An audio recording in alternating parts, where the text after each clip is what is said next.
हरे कृष्ण, राधे राधे। रमा एकादशी। रमा एकादशी को रंभा एकादशी भी कहा जाता है। रमा एकादशी का व्रत करने से जीवन से सभी पापों को नष्ट हो जाता है। दीपावली के पहले ये रमा एकादशी आती है। इसको करने से मनुष्य के आर्थिक संकट भी दूर होते हैं और व्यक्ति को किसी भी चीज़ की कमी नहीं होती है। जो व्यक्ति रमा एकादशी का व्रत करता है वो राजयोग जैसा जीवन पाता है। जैसे राजा महाराजाओं के पास किसी चीज़ की कमी नहीं होती है, ऐसे ही मनुष्य के पास भी फिर कोई कमी नहीं रहती है। पुराणों के अनुसार तो रमा एकादशी का जो व्रत है, ये घर में कामधेनु गाय को जो रखते हैं ना, उसका जो पुण्य मिलता है उसी के बराबर इसका भी पुण्य हमें मिलता है। रमा एकादशी चातुर्य मास की लास्ट एकादशी होती है। मतलब 4 चतुर्मास लगता है ना, उसमें जो फिर एकादशी है ये लास्ट एकादशी होती है। और ये एकादशी इतनी फलदायी होती है कि इसका अगर हम व्रत ना करके भी ना, सिर्फ हम इसकी जो कहानी सुनते हैं ना, जो पौराणिक कथा है इस एकादशी की, तो वो सुनने मात्र से हमें अश्वमेध यज्ञ के फल के बराबर की प्राप्ति होती है। रमा एकादशी का फल सूर्य ग्रहण और चंद्र ग्रहण में गंगा स्नान करने से और जो दान करने से फल मिलता है, उसी के बराबर रमा एकादशी का व्रत का या कहानी सुनने का फल हमें मिलता है। अब रमा एकादशी की जो कहानी है वो मैं कहती हूँ, उससे पहले हम लेते हैं भगवान विष्णु जी का नाम। बोलो लक्ष्मी, और लगाते हैं एक जयकारा। बोलो लक्ष्मी नारायण की जय, बोलो कार्तिक मास की जय, बोलो कार्तिक के ठाकुर की जय।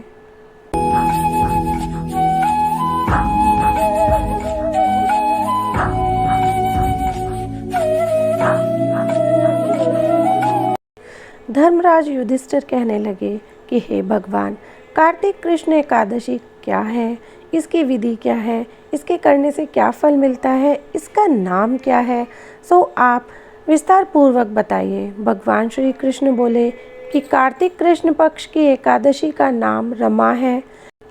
यह बड़े बड़े पापों का नाश करने वाली है। इसका महात्म्य मैं तुमसे कहता हूँ, ध्यान पूर्वक सुनो। हे राजन, प्राचीन काल में मुचुकुंद नाम का एक राजा था। उसकी इंद्र के साथ मित्रता थी और साथ ही यम, कुबेर, वरुण और विभीषण भी उसके मित्र थे। यह राजा बड़ा धर्मात्मा, विष्णु भक्त और न्याय के साथ राज करता था। उस राजा की एक कन्या थी जिसका नाम चंद्रभागा था। उस कन्या का विवाह चंद्रसेन के पुत्र शोभन के साथ हुआ था। एक समय वह शोभन ससुराल आया। उन्हीं दिनों जल्दी ही पुण्यदायिनी एकादशी, रमा एकादशी भी कहते हैं, जिसे वो आने वाली थी। जब व्रत का दिन समीप आ गया तो चंद्रभागा के मन में अत्यंत सोच उत्पन्न हुआ कि मेरे पति अत्यंत दुर्लभ है और मेरे पिता की आज्ञा अति कठोर है। दशमी को राजा ने ढोल बजवाकर सारे राज्य में यह घोषणा करवा दी कि एकादशी को भोजन नहीं करना चाहिए। ढोल की घोषणा सुनते ही शोभन को अत्यंत चिंता हुई और पत्नी से कहा कि हे प्रिय, अब क्या करना चाहिए? मैं किसी प्रकार भी भूख सहन नहीं कर सकूंगा। ऐसा उपाय बतलाओ कि जिससे मेरे प्राण बच सके, अन्यथा मेरे प्राण अवश्य चले जाएंगे। चंद्रभागा कहने लगी कि हे स्वामी, मेरे पिता के राज में एकादशी के दिन कोई भी भोजन नहीं करता।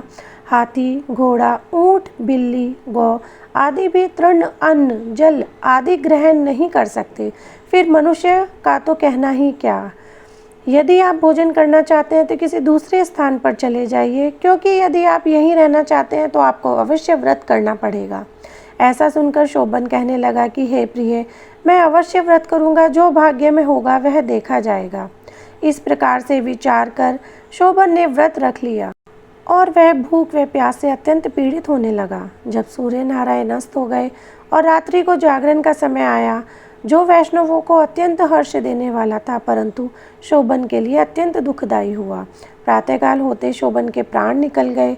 तब राजा ने सुगंधित काष्ठ से उसका दाह संस्कार करवाया, परंतु चंद्रभागा ने अपने पिता की आज्ञा से अपने शरीर को दग्ध नहीं किया और शोभन की अंत्येष्टि क्रिया के बाद अपने पिता के घर में ही रहने लगी। रमा एकादशी के प्रभाव से शोभन को मंदरांचल पर्वत पर धन धान्य से युक्त तथा शत्रुओं से रहित एक सुंदर देवपुर प्राप्त हुआ।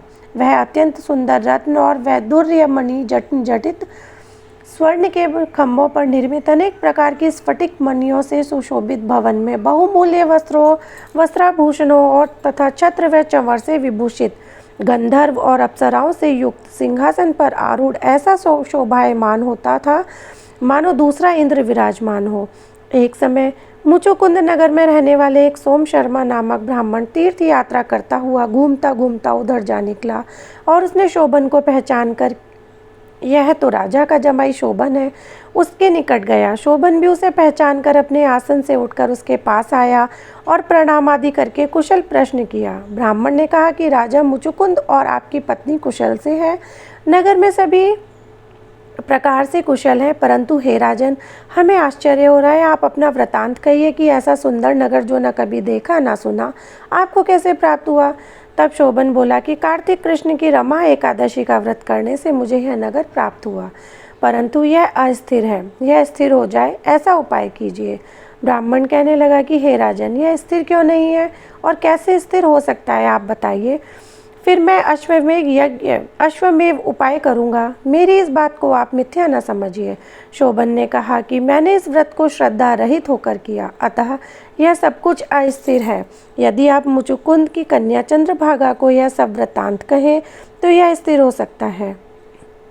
ऐसा सुनकर उस श्रेष्ठ ब्राह्मण ने अपने नगर लौटकर चंद्रभागा से सब वृतांत कह सुनाया। ब्राह्मण के वचन सुनकर चंद्रभागा बड़ी प्रसन्नता से ब्राह्मण से कहने लगी कि हे ब्राह्मण, ये सब आपने बातें अपने प्रत्यक्ष देखी हैं या स्वप्न की बात कर रहे हैं।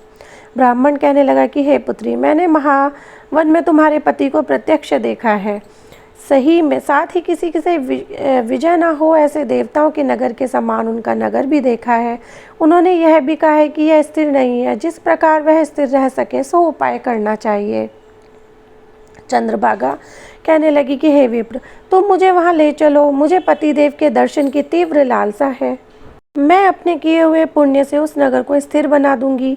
आप ऐसा कार्य कीजिए कि जिससे उनका हमारा संयोग हो, क्योंकि वियोगी को मिला देना महान पुण्य है। सोम शर्मा यह बात सुनकर चंद्रभागा को लेकर मंदरांचल पर्वत के समीप वामदेव ऋषि के आश्रम पर गया। वामदेव जी ने सारी बात सुनकर वेद मंत्रों के उच्चारण से चंद्रभागा का अभिषेक कर दिया। तब ऋषि के मंत्र से के प्रभाव से एकादशी के व्रत से चंद्रभागा का शरीर दिव्य हो गया और वह दिव्य गति को प्राप्त हुई। इसके बाद बड़ी प्रसन्नता के साथ अपने पति के निकट गई। अपनी प्रिय पत्नी को आते देखकर शोभन अति प्रसन्न हुआ और उसे बुलाकर अपनी बाईं तरफ बिठा लिया। चंद्रभागा कहने लगी कि हे प्राणनाथ, आप मेरे पुण्य को ग्रहण कीजिए। अपने पिता के घर जब मैं 8 वर्ष की थी तब से विधि पूर्वक एकादशी के व्रत को श्रद्धा पूर्वक करती आ रही हूँ। इस पुण्य के प्रताप से आपका यह नगर स्थिर हो जाएगा तथा समस्त कर्मों से युक्त होकर प्रलय के अंत तक रहेगा। इस प्रकार चंद्रभागा ने दिव्य आभूषणों और वस्त्रों से सुसज्जित होकर अपने पति के साथ आनंद पूर्वक रहने लगी। हे राजन, यह मैंने रमा एकादशी का महात्म्य कहा है। जो मनुष्य इस व्रत को करते हैं उनके ब्रह्म इत्यादि समस्त पाप नष्ट हो जाते हैं। कृष्ण पक्ष और शुक्ल पक्ष दोनों की एकादशियाँ समान हैं, इनमें कोई भेदभाव नहीं है, दोनों समान फल देती हैं। जो मनुष्य इस महात्म्य को पढ़ते अथवा सुनते हैं वह समस्त पापों से छूटकर विष्णु लोक को प्राप्त होते हैं। इति समाप्तम। तो फ्रेंड्स, आज हमने सुनी रमा एकादशी, क्योंकि आज है भी रमा एकादशी, उसकी व्रत कथा। तो बस मैं तो भगवान से यही प्रार्थना करती हूँ कि उनकी कृपा आप सब पर, हम पर यूं ही बनी रहे। और फ्रेंड्स, अब मैं मिलती हूँ आपसे कल एक नई वीडियो के साथ। जाने से पहले हमेशा की तरह एक विनती, एक अनुरोध, अगर आपको मेरी वीडियो अच्छी लगती है तो प्लीज़ लाइक करो, मेरे चैनल को सब्सक्राइब करो और अपने फ्रेंड्स एंड फैमिली के साथ वीडियो शेयर करना बिल्कुल ना भूलें। साथ में जो बेल आइकन है उसको प्रेस करना बिल्कुल ना भूलें। अब मैं मिलूँगी आपसे कल एक नए अध्याय के साथ, एक नई कहानी के साथ। तब तक के लिए हरे कृष्ण, राधे राधे। बोलो विष्णु भगवान की जय, लक्ष्मी मैया की जय, बोलो कार्तिक के ठाकुर की जय।